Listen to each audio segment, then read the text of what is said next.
पिछले कुछ सालों में आर्कटिक पर मौजूद बर्फ बुरी तरह पिघल रही है। साल 2020 में आर्कटिक की सी आइस में रिकॉर्ड गिरावट देखी गई। अगर ऐसा ही चलता रहा तो अगले कुछ दशकों में बड़े बड़े शहर डूबने की कगार पर पहुंच जाएंगे। बढ़ते समुद्र स्तर के चलते 2050 तक जकार्ता और कोलकाता जैसे शहर रहने लायक नहीं बचेंगे। इस सदी के अंत तक मुंबई जैसे शहर भी डूब चुके होंगे। क्या हम ये सब होने से रोक सकते हैं? कुछ विश्वसनीय रिपोर्ट्स की माने तो ग्लोबल वार्मिंग को रोकने का आखिरी मौका हम गंवा चुके हैं। अगर अब हम कार्बन एमिशन कम करने की कोशिश भी करते हैं, जो कि किसी तरीके से होता हुआ दिख नहीं रहा है, तब भी एक भयानक भविष्य हमारे सामने खड़ा है। लेकिन कुछ तरकीबें हैं जिनसे उम्मीद का धागा बंधा हुआ है। क्लाइमेट चेंज और उसके भयानक खतरों पर तो बात हमेशा होती है, होनी भी चाहिए, लेकिन उसके सॉल्यूशंस पर कम बात होती है। इसलिए इस वीडियो में हम क्लाइमेट चेंज और उसके कुछ क्रांतिकारी सॉल्यूशंस के ऊपर बात करेंगे। कहानी वहां से शुरू होती है जब मनुष्यों ने फॉसिल फ्यूल्स यानी जीवाश्म ईंधन के बारे में जाना। करोड़ों साल पहले धरती के भीतर जो जीवाश्म दफन हुए वो कालांतर में ईंधन में तब्दील हो गए। इस ईंधन का आधार कार्बन नामक रासायनिक तत्व है। जब हम ये फ्यूल जलाते हैं तो इससे कार्बन डाइऑक्साइड निकलती है। ये कार्बन डाइऑक्साइड और अन्य ग्रीन हाउस गैस पृथ्वी के लिए एक कंबल की तरह काम करती है। पृथ्वी पर सूर्य से गर्मी आती है। सूरज की जो किरणें पृथ्वी पर आती हैं उनमें से ज्यादातर रिफ्लेक्ट होकर वापस अंतरिक्ष में लौट जाती हैं। इससे पृथ्वी का तापमान संतुलित रहता है। लेकिन कार्बन डाइऑक्साइड जैसी ग्रीन हाउस गैस इस गर्मी को रोक कर रखती हैं और पृथ्वी को गर्म बनाती हैं। वातावरण में इन गैसों की मात्रा जितनी ज्यादा होगी उतनी ज्यादा गर्मी पृथ्वी पर फंसी रह जाएगी। यही है ग्लोबल वार्मिंग। इसी को क्लाइमेट चेंज भी कहते हैं। इस समस्या का हल निकालने के लिए हमें वातावरण से ये कार्बन वापस खींचना होगा। कार्बन को खींचने की एक बहुत जावड़ टेक्नोलॉजी प्रकृति ने बना रखी है। इस टेक्नोलॉजी का नाम है पेड़ पौधे। पेड़ पौधे अपने काम के हिसाब से कार्बन डाइऑक्साइड खींचते हैं और बदले में हमें ऑक्सीजन निकाल कर देते हैं। औद्योगिकरण के साथ साथ हमने बड़े पैमाने पर जंगलों को काटना भी शुरू कर दिया और अब जाकर हमें ये इल्हाम हो रहा है कि चलो वृक्षारोपण करते हैं। चलो ठीक है, देर सवेर अक्ल तो आई। लेकिन एक बहुत बड़ी चीज़ है जिसको हम मिस कर रहे हैं। अगर उसको हम इंक्लूड कर लेते हैं तो क्लाइमेट चेंज की ये लड़ाई एक बहुत बड़ा मोड़ ले लेगी। अभी तक हम जो पेड़ पौधे लगाने की बात कर रहे हैं उन्हें ज़मीन पर ही लगाने की बात कर रहे हैं, और ये ज़मीन पृथ्वी का महज 30% हिस्सा है। पृथ्वी का 70% से ज़्यादा हिस्सा महासागरों से, पानी से भरा हुआ है। क्लाइमेट चेंज की लड़ाई में हमें महासागरों को भी शामिल करना होगा। कार्बन स्टोर करने के मामले में समुद्र बहुत कारगर होते हैं। दुनिया के महासागर कार्बन के सबसे बड़े भंडार हैं। पानी के भीतर मौजूद बायोमास जैसे पौधे, मछलियां और अन्य स्तनधारी जीव समुद्र तल के नजदीक खेलते कूदते रहते हैं।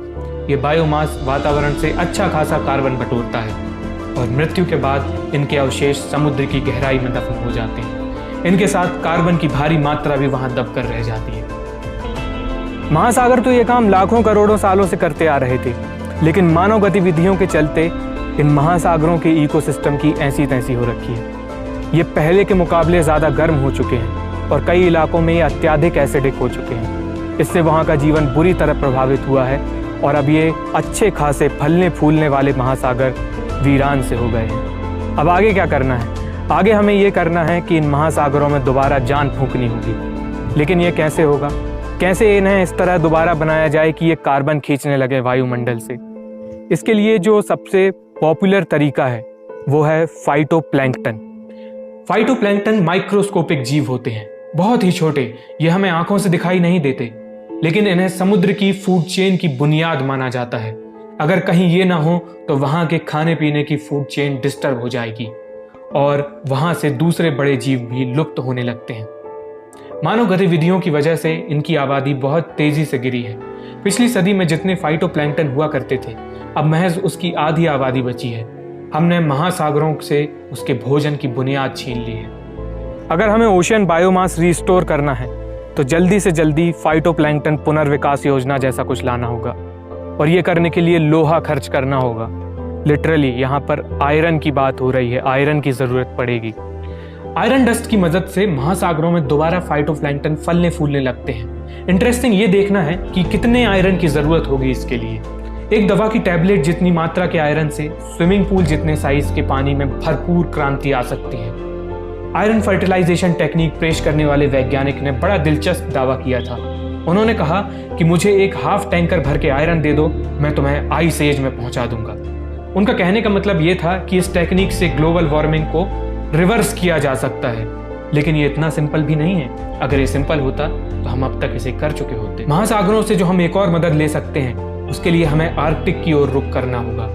आर्कटिक पृथ्वी का ऐसा इलाका है जो बाकी दुनिया के मुकाबले दोगुनी रफ्तार से गर्म हो रहा है। आर्कटिक की बर्फ पिघलने से मौसम में एक्सट्रीम वेदर इवेंट्स देखने को मिलते हैं, चाहे वो भारत की हीट वेव्स हो या चीन की बाढ़ हो। कुछ वैज्ञानिकों का मानना है कि जब तक हम क्लाइमेट चेंज को फिक्स नहीं कर लेते, तब तक के लिए आर्कटिक की बर्फ को दोबारा फ्रीज करना होगा हमें, यानी आर्कटिक की बर्फ दोबारा जमानी होगी।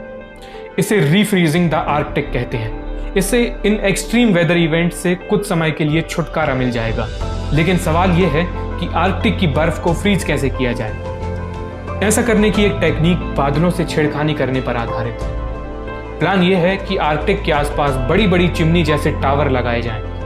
इनके जरिए समुद्र का खारा पानी ऊपर की तरफ पंप किया जाएगा और ऊपर बारीक नोजल्स की मदद से ये नमकीन पानी बादलों में स्प्रे किया जाएगा। ये नमक के कण बादलों को और फैलाने का काम करते हैं और ये नमकीन पानी बादलों को पहले से ज्यादा रिफ्लेक्टिव बना देता है। ये बादल सूर्य से आने वाली किरणों को आईने की भांति वापस रिफ्लेक्ट करने लगते हैं। इसके नीचे का इलाका ठंडा होने लगेगा और आर्कटिक की बर्फ दोबारा जमने लगेगी। ये सब सिर्फ साइंस फिक्शन ना रहे, इसलिए कैम्ब्रिज यूनिवर्सिटी के साइंटिस्ट काम पर जुट गए हैं। साल 2019 में Cambridge centre for climate repair की स्थापना हुई। ये अपने तरह का पहला ऐसा सेंटर है जो क्लाइमेट की मरम्मत पर फोकस कर रहा है। इसे इसलिए बनाया गया क्योंकि क्लाइमेट चेंज रोकने की जो मौजूदा रणनीतियां हैं वो नाकाफी मालूम होती हैं। ये सारे अप्रोच जियो इंजीनियरिंग की एक शाखा के अंतर्गत आते हैं। जियो इंजीनियरिंग यानी पृथ्वी की इंजीनियरिंग करना। इन चीज़ों की आलोचना भी बहुत होती है। आलोचक कहते हैं कि ये सब प्लान और सारी योजनाएं ये सब तो ठीक है, लेकिन अब भी बड़े स्तर पर प्रैक्टिकल तरीके से इनका कोई वजूद नज़र नहीं आ रहा है। तो ये सारी चीज़ें जो हैं असली मुद्दे से ध्यान भटकाने का काम करती हैं और असली मुद्दा यहाँ पर कार्बन एमिशन को कम करने को बताया जा रहा है। इस बात पर तो सारे एक्सपर्ट्स एक मत है कि हमें अगर ग्लोबल वार्मिंग को रोकना है तो अगले कुछ सालों में कार्बन उत्सर्जन को कम करना होगा, लेकिन फिर इसका बचाव भी किया जाता है जियो इंजीनियरिंग का। इसका बचाव करने वाले कहते हैं कि ठीक है, इसमें खामियां तो हैं बहुत सारी, लेकिन हमें देखना होगा कि इनकी खामियां क्या हैं, इनको किस तरीके से ठीक किया जा सकता है और इनकी डाउन साइड्स को ओवरकम किया जा सकता है क्या। क्योंकि अब तो किसी ना किसी तरीके से हमें इसको रिपेयर करने में तो लगना ही होगा, सिर्फ कार्बन उत्सर्जन कम करने से काम नहीं होगा।